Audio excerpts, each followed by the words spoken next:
Dear learners, welcome back to another video on ratio analysis. I am Listener Juice, and in this video I will be dealing with liquid ratio. We have already seen that in order to measure the liquidity position of a company, we have current ratio, liquid ratio and absolute liquid ratio. And we have already seen that what is current ratio and the equation for calculating current ratio and the components of current ratio. Now we will see this liquid ratio in detail.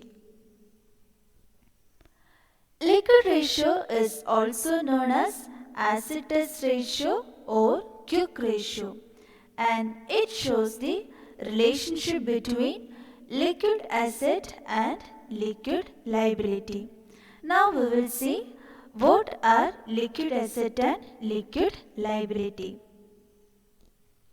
So liquid asset means an asset that can be converted into cash within a short period of time without the loss of value.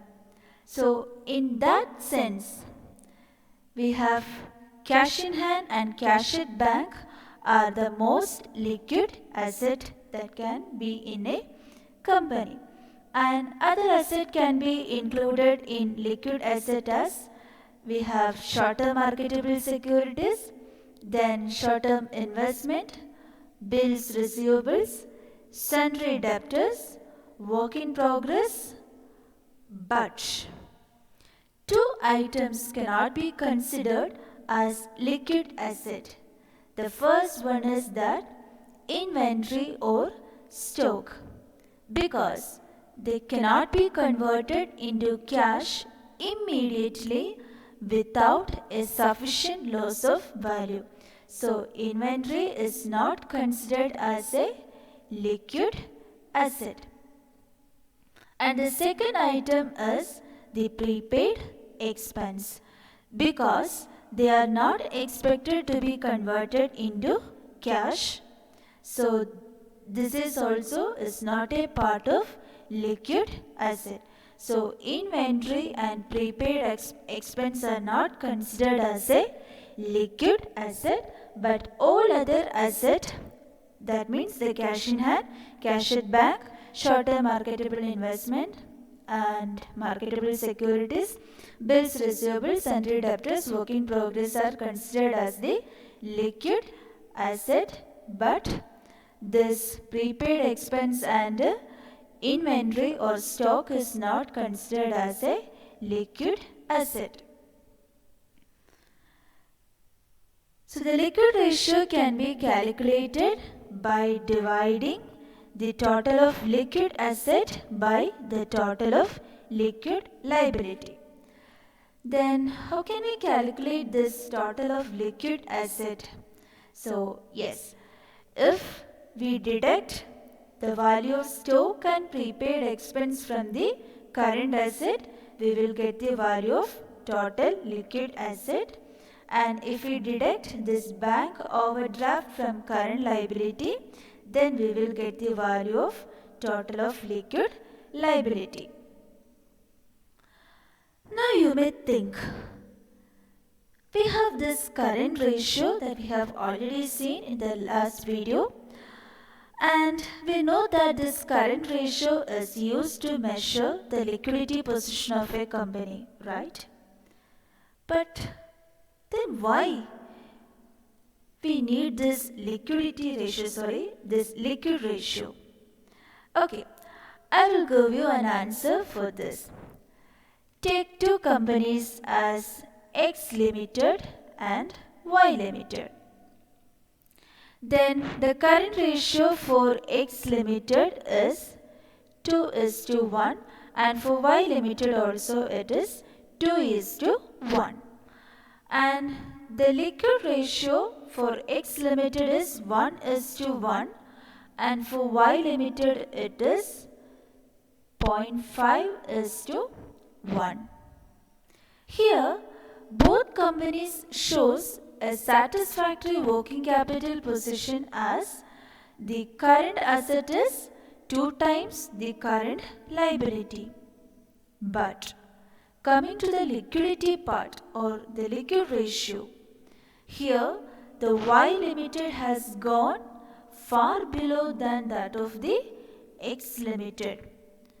And what might be the reason?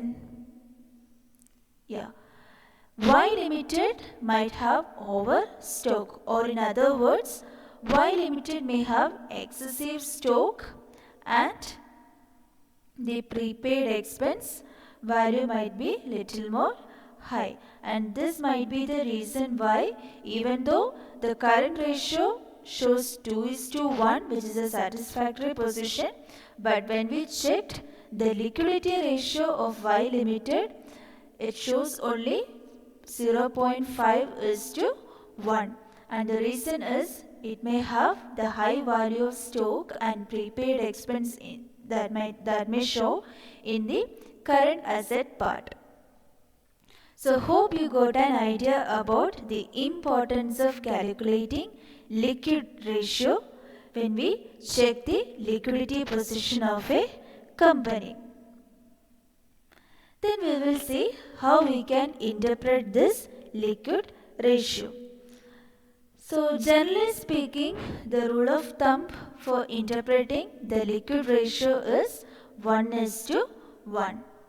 So if calculated ratio is less than the rule of thumb, that means less than 1:1, it means that liquid assets are less than the current liability, so that the financial position of the concern should be deemed to be unsound or it is unsatisfactory. And if the ratio, that means the calculated ratio of liquid ratio, and if that ratio is more than 1:1, the financial position of the concern is sound and good, which means it is satisfactory. And now we will try to work out a problem. So here some items are given and you need to calculate the liquid ratio and you need to interpret the result. And what is the equation for calculating liquid ratio? Yes, that is total of liquid asset is divided by the total of liquid liability. So in order to calculate the liquid ratio, we need to calculate the total of liquid asset as well as the total of liquid liability, right? Then now we will move on to the items given. So first item is bank loan. It is not a liquid liability. Then what about sundry creditors? Yes, it is a liquid liability. So we take the figure as 1,50,000. Then bills payable, yes, it is a liquid liability and the value is 20,000.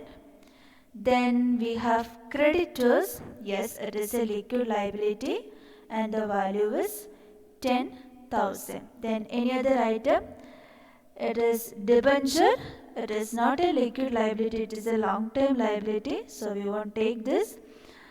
Yes, only this much items that comes under liability part. So we will take the total of liquid liability, that is 1,50,000 plus 20,000 plus 10,000. That means the total is 1,80,000, right? Okay, so now we move on to the another part, that is we need to calculate the total of liquid asset. Then again we come to the items given. Then plant and machinery, it is a fixed asset. Then stock in trade, we know that it is a current asset, but it is not a liquid asset, so we won't take this item. The next item is sundry debtors. Yes, it is a liquid asset, and here the provision is given, so we need to deduct that and we will take only the net amount, and that is 70,000.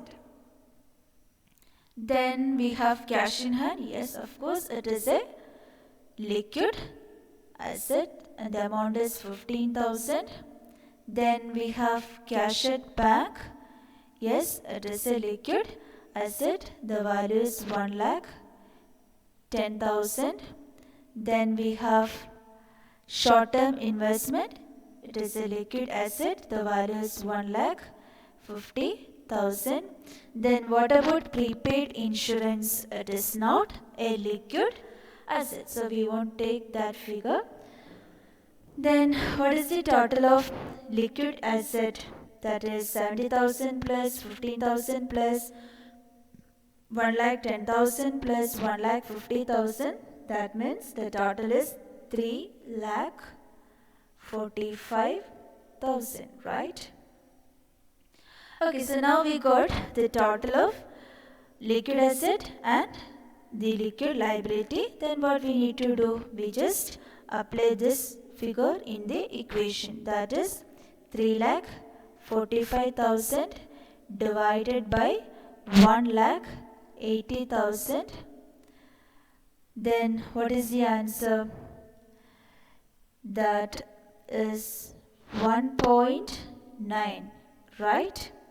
Okay, so then how can we interpret this ratio? We know that the rule of thumb for liquid ratio, for interpreting the liquid ratio is 1:1, right? And here the value is 1.9, which is higher than the rule of thumb. So we can conclude that, or we can say that the liquidity position of this concern is satisfactory because the value is, or the calculated value is 1.9, which is higher than the standard rule or the rule of thumb. Then now we will see another type of question that can be asked in your exam from the liquid asset part. So here the current ratio is given as 2.5, asset test ratio is 1.5 and current liability is 50,000, and you are required to calculate the current asset, liquid asset and inventory. So shall we start? Okay. So first we need to calculate the value of current asset, and for that we know the value of current ratio is given, and we know that current ratio can be calculated by dividing current asset by current liability. And here the value of current ratio is given, that is 2.5, but we don't know the value of current asset, which we need to calculate. But we know the value of current liability, right? It is given as 50,000. So it is right here. Then we need to calculate the value of current asset. For that, what we need to do? We just cross multiply this. That is 50,000 into 2.5, right? And what is the answer? Yes, it is 1,25,000, right? Okay, so we got the value of current asset as 1,25,000. And now we move on to the second part, that is liquid ratio. And we know how to calculate liquid ratio, that is liquid asset divided by liquid liability. If there is no information about bank overdraft, we can take current liability. So liquid asset is the value of liquid ratio is given as 1.5, but we don't know the value of liquid asset, and current liability it is given as 50,000. So in order to calculate liquid asset, we just need to cross multiply this. That is 50,000 into 1.5 will give the value as 75,000, right? And now we need to calculate what is the value of inventory. And we know that the liquid asset can be calculated by subtracting stock and prepaid expense from the current asset, right? And in this question there is no information about prepaid expense, so we just exclude that and we need to calculate the value of this stock. And we have already calculated the value of liquid asset as 75,000 and the value of current asset as 1,25,000, right? And we need to calculate the value of stock, so we take that item to the left part, then 1,25,000 minus we take the 75,000 to the right part, that is, then what is the answer? Yes, it is 50,000, right? Yes, so we got the answer of stock or inventory as 50,000. Yes, so I hope you got an idea about liquid ratio. We will see you in the next video with absolute liquid ratio. Till then, keep learning. Thank you.